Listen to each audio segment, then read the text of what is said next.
আসন্ন জাতীয় নির্বাচনকে সামনে রেখে রাজনৈতিক দলগুলোর ইশতেহারে সংখ্যালঘুদের অধিকার, রাজনৈতিক অংশগ্রহণ, নিরাপত্তা ও সম অধিকার নিয়ে আলোচনার আয়োজন করে সেন্টার ফর গভর্নেন্স স্টাডিজ।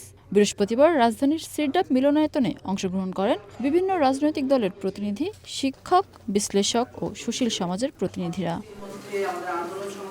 আলোচকরা বলেন, নির্বাচনের আগে ইশতেহারে সংখ্যালঘুদের অবস্থান স্পষ্ট করা গুরুত্বপূর্ণ। অন্তর্ভুক্তিমূলক নির্বাচন নিয়ে রাজনৈতিক দলের প্রতিনিধিদের স্পষ্ট ধারণা থাকা দরকার বলেও মন্তব্য করেন নাগরিক সমাজ। সংবিধান অনুযায়ী আমরা প্রত্যেকেই সমান, কেন আমরা সংখ্যালঘু হিসেবে আমাদের রাজনৈতিক নেতাদের প্রায়শই শুনি, তারা এই কথা বলেন যে আমরা সংখ্যালঘু এইভাবে দেখতে চাই না।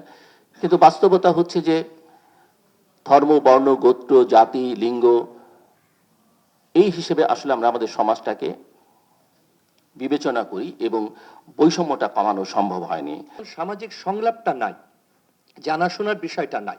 প্রচুর ধর্মীয় এবং সোশ্যাল কালচারাল অনেক অর্গানাইজেশন আছে, কিন্তু একসময় আমরাও দেখেছি হিন্দু সম্প্রদায়ের ছিল, মুসলিম সম্প্রদায়ের ছিল, অন্যদের ছিল, পাহাড়ি জনগোষ্ঠীর ছিল। তাদের মধ্যে যখন এই সংলাপের জায়গাটা থাকে না, আলোচনার জায়গাটা থাকে না, তখন গণমাধ্যমও সাহস পায় না, তখন অন্যরাও সাহস পান না। এবং এটা আবার পারস্পরিক, রাজনীতি ওটাকে সমর্থন দেয় না, ওটাও রাজনীতিকে সমর্থন দেয় না। কিন্তু রাজনৈতিক দলের প্রতিনিধিরা বলেন, এখন অনেকে বিগত স্বৈরাচারী শাসকের মতো প্রতিশ্রুতি দিচ্ছে, যা ক্ষমতায় যাওয়ার পর আর বাস্তবায়ন হয় না। রাষ্ট্র ক্ষমতায় যাওয়ার জন্য ঘৃণ্য আচরণ থেকে দূরে সরে আসারও আহ্বান জানান তারা। একটি বিশেষ দলের প্রতি তাদের সফট কর্নার আছে, তো সেটি যদি বার্গেনিং এর জন্য হয় তাহলে সেটা একটি বিষয়, কিন্তু সাধারণ পারসেপশন যদি এমন হয় যে তারা সব সময় একদিকেই ঝুঁকে থাকে, তাহলে ন্যায্য দাবিগুলো অনেক সময় বার্গেনিং ফ্যাক্টর হয় না। তো সংখ্যালঘুদের রাজনীতিতে অংশগ্রহণ আমি মনে করি এখন অবারিতই আছে। ওকে আমরা আমাদের ম্যানিফেস্টোতে তার মৌলিক পয়েন্ট হিসেবে আনার আমরা চেষ্টা করেছি।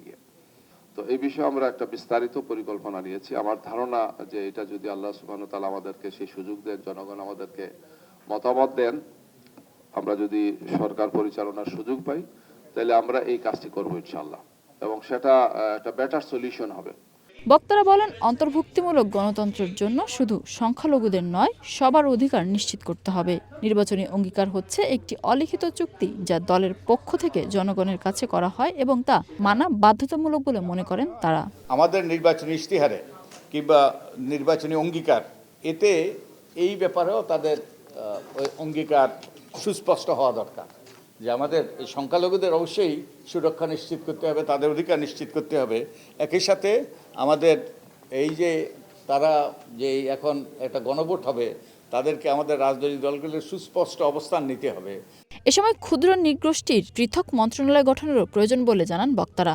আলাদা ভূমি কমিশন গঠন ও চট্টগ্রাম ভূমি আইন কার্যকর করার কথাও জানান বক্তারা। মিনা ফেরদাউস, ওয়ান নিউজ, ঢাকা।